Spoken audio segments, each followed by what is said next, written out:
জোহরের 4 রাকাত সুন্নত অনেক সময় আদায় করা হয় না, এতে করে কি আমি গুনাহগার হব? আমি শারীরিকভাবে অসুস্থ না, কিন্তু বেশি ক্লান্ত, এক্সাম থাকলে শরীর দুর্বল হয়ে যায়, তাই আমি বসে নামাজ আদায় করে থাকি এবং জোহরের 4 রাকাত সুন্নত বাদ দেই। ক্লাসে থাকার কারণে বেশিরভাগ সময় নামাজ কাজা হয়, এক্ষেত্রে আমার করণীয় কী? ধন্যবাদ। প্রথম কথা হলো যে ইমানদারের কাছে নামাজের চাইতে ইম্পর্টেন্ট কোনো বিষয় নেই। অতএব পড়াশোনার অজুহাতে কিংবা এক্সামের অজুহাতে কোনো অজুহাতেই নামাজকে পেছাবার বা নামাজকে বাদ দেওয়ার কোনো সুযোগ নেই। আপনি অসুস্থ, দাঁড়িয়ে নামাজ পড়তে পারছেন না, তাহলে আপনি এক্সাম দিয়েছেন, ক্লাস করেছেন, অন্য সব কাজগুলো নিশ্চয়ই স্বাভাবিকভাবে করেছেন, তাহলে নামাজ কেন আপনি পারবেন না? আজকাল বিশেষ করে একটু কষ্ট, একটু শরীরটা মেজমেজ করছে, একটু খারাপ লাগছে, এই অজুহাতে চেয়ার টেনে বসে নামাজ পড়াটা ফ্যাশনের বিষয়ে পরিণত হয়ে গেছে। মসজিদ দেখলে বোঝা কঠিন, এটা কি আকিজ প্লাস্টিকের দোকান না মসজিদ? তো এই জন্য আমাদেরকে নামাজ পড়ার ক্ষেত্রে লক্ষ্য রাখতে হবে যে আমরা যেন কোনোভাবেই, যতক্ষণ আমার শক্তি সামর্থ্য আছে, আমি শুধুমাত্র একটু শরীর খারাপ করছে, একটু ভালো লাগছে না, সে অজুহাতে যেন আমরা বসে নামাজ না পড়ি। হ্যাঁ, অবশ্যই আপনি যদি শারীরিকভাবে অপারগ হন, দাঁড়িয়ে পড়তে না পারেন, আল্লাহ বলেছেন লা ইউকাল্লিফুল্লাহু নাফসান ইল্লা উসআহা, মানুষকে সাধ্যের বাইরে কিছু আল্লাহ চাপিয়ে দেন না, সো এটা আপনার জন্য জায়েজ আছে, আপনি বসে নামাজ পড়বেন, যদি বসে ছাড়া দাঁড়িয়ে নামাজ পড়ার কোনো শক্তি আপনার আসলেই না থাকে। আর সুন্নাহগুলো ইম্পর্টেন্ট, নবী সাল্লাল্লাহু আলাইহি সাল্লাম সচরাচর কখনো ছাড়তেন না। আপনার কখনো কোনো অসুবিধা তৈরি হয়েছে বিশেষ পরিস্থিতিতে, এটা বাদ দিলেন, তাতে গুনাহ হবে না ইনশাআল্লাহ। আমার বিয়ে উপলক্ষে 8 ভরির বেশি স্বর্ণের মালিক হই আমি। বর্তমানে আমার স্বামী বড় পরিমাণ ঋণ থাকায় এবং আমার আর্থিক অবস্থা খারাপ থাকায় আমি এখন জাকাত দিতে অসমর্থ। আমি যদি 3 থেকে 5 বছর পর স্বাবলম্বী হওয়ার পর জাকাত দেই, তাহলে এক্ষেত্রে বিলম্বে জাকাত প্রদানের ইসলামের বিধান কি? জাকাত ওয়াজিব আলাল ফওর, ইসলামী ফিক অনুযায়ী যখন জাকাত আবশ্যক হয় তখনই দিতে হয়। যদি আপনার মনে হয় যে এখন জাকাত দেওয়ার মতো ব্যক্তি আপনি খুঁজে পাচ্ছেন না বা আরও উপযুক্ত ব্যক্তি পাবেন, তাহলে টাকা আলাদা করে রাখলেন, হিসাব আলাদা করে রাখলেন, একটু পরে দিলেন, ঠিক আছে। বাট শুধুমাত্র আমার এখন দেওয়ার মতো টাকা নেই, এই অজুহাতে আপনি জাকাত 2-4 বছর পিছাতে পারবেন না। আপনার 8 ভরি স্বর্ণ থেকে খুব সামান্য পরিমাণ বিক্রি করলে কয়েক বছরের জাকাতের টাকা হয়ে যাবে। আমরা বেশিরভাগ মানুষ চাই আমারটা আমার কাছে থাকুক, আমি এক্সট্রা ফাওটা দিয়ে কোনো রকম জাকাত দেওয়ার চেষ্টা করব। অনেক লোক বলে হুজুর ঋণ পরিশোধের আমল শিখায় দেন। আমি বলি ঋণ পরিশোধের আমল হলো স্থাবর অস্থাবর সম্পত্তি বিক্রি করে ঋণ দিবেন, এটা হলো ঋণ পরিশোধের আমল। বলে না হুজুর সেটা না তো, আমি দোয়া চাইছি, দোয়া, একটা দোয়া শিখাই দেন।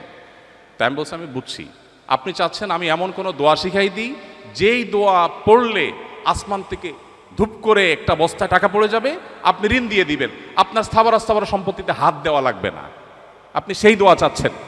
মুহাম্মদ সাল্লাল্লাহু আলাইহি ওয়াসাল্লাম সেটা আমাদেরকে শিখান নাই। তিনি শিখিয়েছেন আমি ঋণগ্রস্ত, আমার সর্বশেষ সম্বল বিক্রি করে তারপরে যখন আমি পারছি না তখন আমি আল্লাহর কাছে, তার আগে এবং তখন আল্লাহর কাছে হাত পাতবো। কিন্তু আমরা চাই আমার সব ঠিকঠাক থাকুক, আমি ফাওটা দিয়ে কোনো রকম জাকাত দেই বা ঋণ দেই, এটা মুসলিম সুলভ চিন্তাধারা বা মানসিকতা নয়।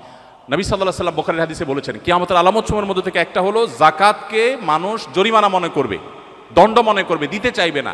জাকাত দিতে পারা তো সৌভাগ্যের, তো আমার আখিরাতের অ্যাকাউন্টে জমা হচ্ছে, আমি সওয়াব পাবো, তাহলে সেক্ষেত্রে আমার কেন সামান্য অংশ বিক্রি করে দিতে কার্পণ্য হচ্ছে বা দ্বিধা হচ্ছে? এটা করা উচিত নয়। অবশ্য মেয়েদ এখানে প্রশ্ন বোঝা যাচ্ছে না, আপনার স্বামীর ঋণ আছে তাতে আপনার কি? আপনার স্বামীর ঋণ আছে তাতে আপনার কি? মুশকিল হলো স্বর্ণের মালিক আসলে কি, এটা ক্লিয়ার না। এটা কি নারী নিজে না তার স্বামী? আমাদের দেশে এক্ষেত্রে একটা বড় বড় ধরনের গোজামিল আছে। স্বর্ণ দিয়ে দেওয়া হয় মেয়েকে, যে তোমাকে দিলাম, মোহর হিসাবে দিলাম, ইত্যাদি ইত্যাদি। এরপরে যখন আবার তার ইটালির ভিসা চলে আসে তখন বলে স্বর্ণগুলো দাও, বিক্রি করে ইটালি যাব। কত স্বর্ণ হয়ে যাবে?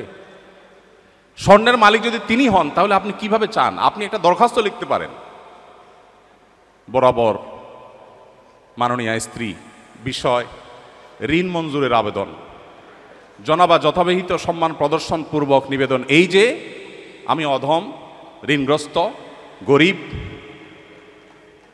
আপনি আমাকে আপনার স্বর্ণ বিক্রি করে লোন হিসাবে দিলে আমি সেটা যথাসময়ে অমুক সময়ে পরিশোধ করিব, বাধ্য থাকিব, ইত্যাদি ইত্যাদি। আপনি দরখাস্ত করতে পারেন, কিন্তু আপনি তো অর্ডার করছেন। তো আসলে স্বর্ণ কি আপনি তাকে দিয়ে দিয়েছেন? যদি দিয়ে থাকেন জাকাত তাকেই দিতে হবে, কিন্তু আপনি দিচ্ছেন আবার মন মতো আপনি নিচ্ছেন, আর দেওয়ার পরে তিনি যদি এটা তার মন মতো মানুষকে দিয়ে দেয় তাহলে আপনি তাকে প্রশ্নের মুখোমুখি করছেন। তার মানে বিষয়টা ক্লিয়ার না, এটা ক্লিয়ার করা উচিত। আমাদের ডিপার্টমেন্ট থেকে প্রতি বছর ফিল্ড ওয়ার্কে যাওয়া হয় বাংলাদেশের বিভিন্ন জায়গায়, এটা একটা কোর্সের অংশ, যাওয়া বাধ্যতামূলক। এক্ষেত্রে মেয়েদের জন্য করণীয় কি? শরিয়ার বিধান তো আমরা সবাই জানি। নবী সাল্লাল্লাহু আলাইহি ওয়াসাল্লাম বলেছেন, লা তুসাফিরুল মারআতু ইল্লা মা আদি মাহরামিন, নারীরা মাহরাম ছাড়া সফর করবে না, ট্রাভেল করবে না।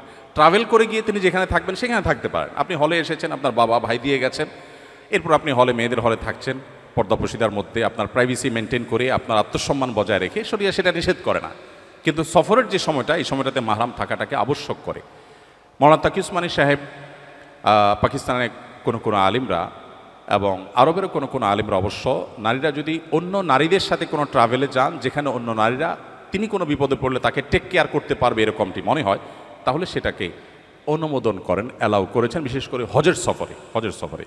তো যাই হোক, শরীয়তের মূল বিধানটা আমরা বলে দিলাম। এই যে বিষয়টা এবং এই জাতীয় পর্দা রিলেটেড আরও যে সমস্ত ইস্যু আছে, এই সমস্ত ইস্যুগুলোতে আমাদের কাছে সাধারণত মনে হয় যে মেয়েদের জন্য এত বাইন্ডিংস কেন, ছেলেদের জন্য তো কোনো বাইন্ডিংস নাই।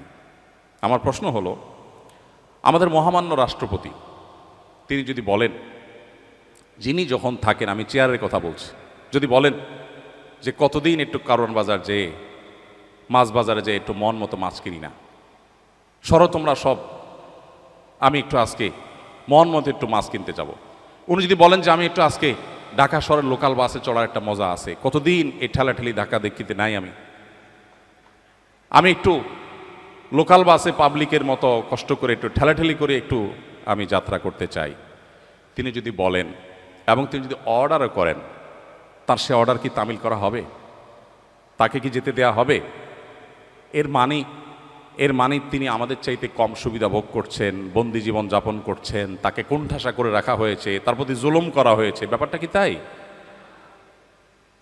আজকের পৃথিবী যারা অধিকার প্রতিষ্ঠার কথা বলে, খোদ জাতিসংঘের সদর দপ্তর সহ জাতিসংঘের অফিসগুলো নিয়ে বিবিসি নিউজ করেছে, অন্য কেউ করলে ভিন্ন কথা হতো, যে সেখানে যে পরিমাণ নারী কর্মীরা যৌন নিগ্রহের শিকার হচ্ছেন সেটা অত্যন্ত ভয়ঙ্কর, রেশিওটা অনেক বেশি। প্রিয় ভাইয়ের আমার, আল্লাহ রাব্বুল আলামিন পর্দার যে বিধিবিধান দিয়েছেন, এটা আমাদের মা বোনদেরকে কোণঠাসা করবার জন্য নয়, তাদের মর্যাদা রক্ষা করবার জন্য, তাদের সেভ করার জন্য। উদারতার নাম দিয়ে যারা নবী সাল্লাল্লাহু আলাইহি সাল্লামের এই আদর্শকে এক পাশে রেখে চলতে চান, তারা ইতোমধ্যে ব্যর্থ প্রমাণ হয়ে গেছেন। পৃথিবীর প্রান্তে প্রান্তরে আপনি চোখ বুলিয়ে দেখবেন, তাদের ব্যর্থতার সে বোবা কান্না শোনা যাচ্ছে। পশ্চিমে পুরুষদের চাইতে মেয়েরা ইসলাম গ্রহণ করছে অনেক বেশি। এত নারী অধিকার জিগির তোলার পরেও সে সমস্ত অঞ্চলে মেয়েরা ইসলামের দিকে কেন ছুটছেন? তারা দেখছেন তাদের মুক্তির প্রকৃত দিশা ইসলামে বলা আছে, বিধায় আমাদেরকে সে পথে আসতে হবে। আস-সুন্নাহ ফাউন্ডেশন, উম্মার স্বার্থে সুন্নাহর সাথে।